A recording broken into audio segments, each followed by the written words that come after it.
संवैधानिक उपचारों का अधिकार। मैं कौशल कुमार सेन,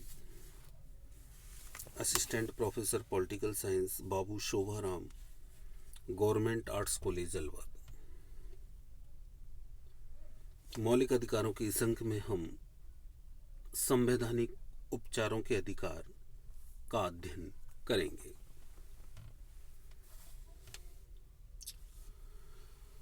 भारतीय संविधान में अनुच्छेद 32 के द्वारा संवैधानिक उपचारों के अधिकार की व्यवस्था की गई है। संवैधानिक उपचारों का अधिकार वह साधन है जिसके द्वारा मौलिक अधिकारों को व्यवहार में लाया जा सकता है तथा उल्लंघन होने पर अधिकारों की रक्षा की जा सकती है। डॉक्टर अंबेडकर ने इस अधिकार को संविधान का हृदय और आत्मा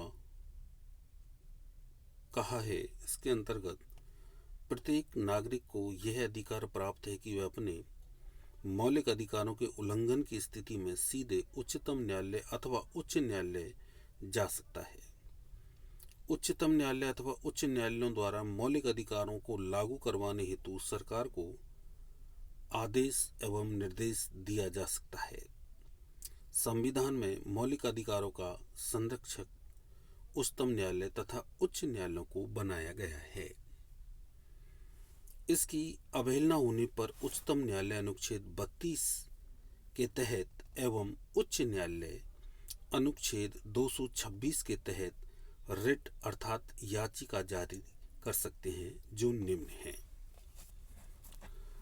संवैधानिक उपचारों के अधिकार के अंतर्गत सर्वोच्च न्यायालय और राज्य के उच्च न्यायालयों को कुछ रिटें निकालने का अधिकार है, जिनमें बंदी प्रत्यक्षीकरण जैसे हेबियस कार्पस कहते हैं, उत्प्रेषण, प्रतिषेध, अधिकार परीक्षा आदि रिटें जारी करने का अधिकार है। तो सबसे पहले बंदी प्रत्यक्षीकरण।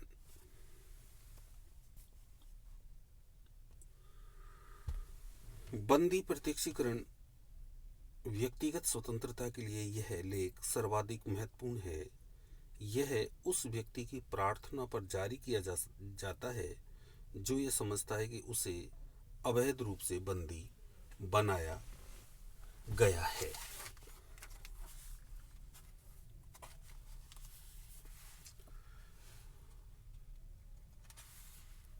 इसके द्वारा न्यायालय बंदीकरण करने वाले अधिकारी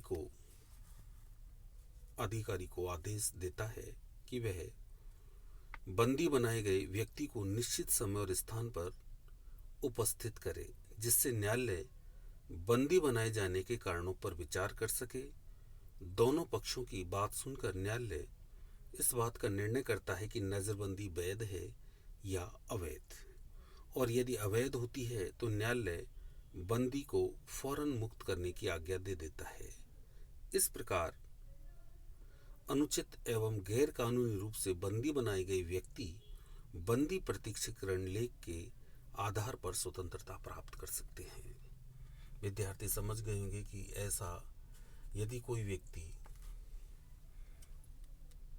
बंदी बना लिया गया है तो उसे निकटस्थ न्यायालय में उपस्थित करना पड़ेगा, ताकि न्यायालय जो बंदी बना रहा है अधिकारी उससे उस व्यक्ति के बारे में पूछता है कि किसको किस आधार पर बंदी बनाया गया है। तो दोनों बंदी बनाने वाले अधिकारी और बंदी दोनों से पूछने के उपरांत न्यायालय उसकी बंदी को उचित और अनुचित ठहराता है, और यदि बंदी उसकी अनुचित है तो उसे स्वतंत्रता प्रदान की जाती है। दूसरा है परमादेश, मैंडामस।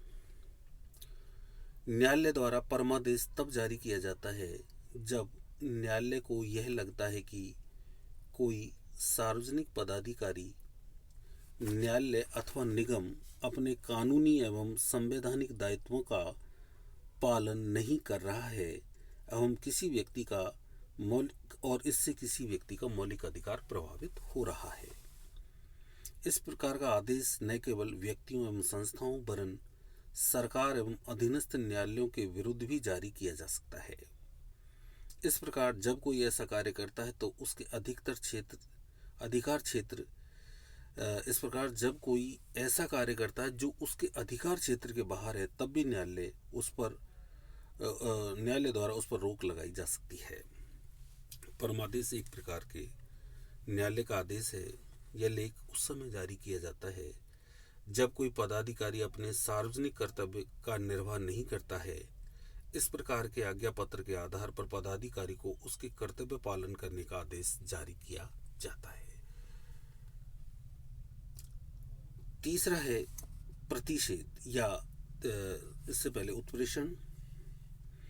उत्प्रेषण को कहते हैं सार्टियोरी के अंतर्गत जब कोई निचली अदालत या सरकारी अधिकारी बिना अधिकार के कोई कार्य करता है तो न्यायालय उसके समक्ष विचाराधीन मामले को उससे लेकर उत्प्रेषण द्वारा उससे ऊपर की अदालत या अधिकारी को हस्तांतरित कर देता है। प्रतिषेध जब किसी निचली अदालत द्वारा अपने अधिकार क्षेत्र का अतिक्रमण करके किसी मुकदमे की सुनवाई की जाती है तो सर्वोच्च न्यायालय अथवा उच्च न्यायालय द्वारा उसे ऐसा करने से रोकने हेतु प्रतिषेध जारी किया जाता है कि यह तेरे अधिकार क्षेत्र में नहीं है। प्रतिषेध और उत्प्रेषण में अंतर।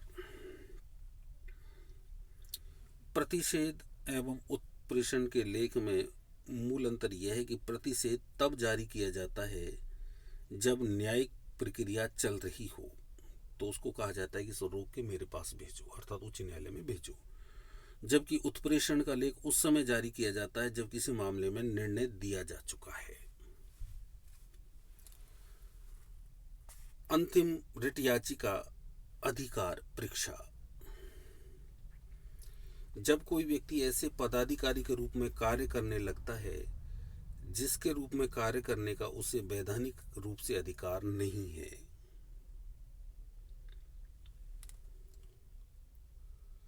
तो न्यायालय अधिकार परीक्षा के द्वारा उस व्यक्ति से पूछता है कि वह किस आधार पर इस पद पर कार्य कर रहा है, और जब तक इस प्रश्न का संतोषजनक उत्तर नहीं देता वह कार्य नहीं कर सकता है।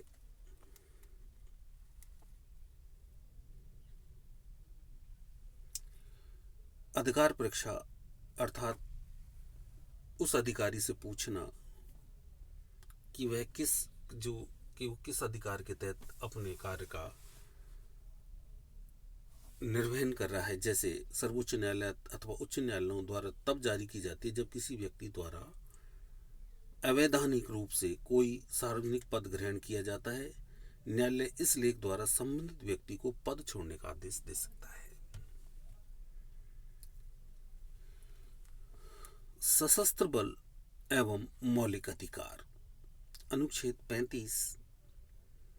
यह मूल अधिकारों का अपवाद है। कार्यपालिका के कुछ अंग जैसे सैन्य बल, पुलिस, आसूचना अभिकरण ऐसे हैं जहां स्वतंत्रता को नियंत्रित करना आवश्यक है। यह अनुच्छेद संसद को यह शक्ति देता है कि वह इसके संबंध में विधि बनाकर मौलिक अधिकार की सीमा को निर्धारित कर सकता है। अनुच्छेद 34। जब भारत में सैन्य विधि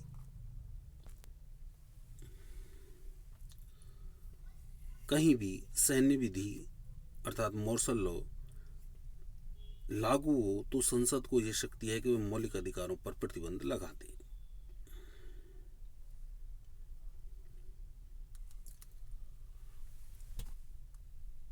उच्च न्यायालय और उच्चतम न्यायालय और उच्च न्यायालयों की रिट अधिकारिता में अंतर।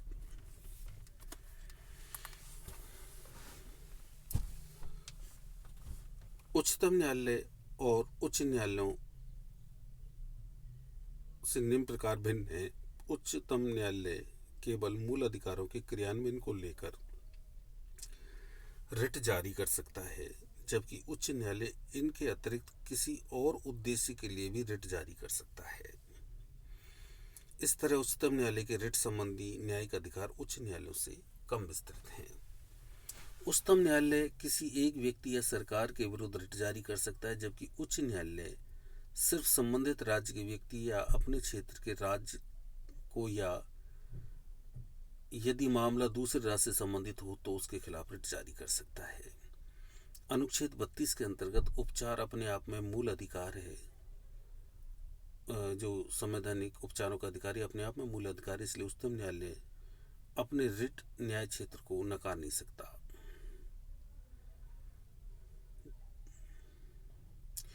दूसरी ओर अनुच्छेद 226 के तहत उपचार विवेक अनुसार है, इसलिए उच्च न्यायालय अपने रिट संबंधी न्याय क्षेत्र के कार्यान्वयन को नकार सकता है। इस तरह उच्चतम न्यायालयों के मूल अधिकारों का रक्षा गारंटी देने वाला बनाया गया है।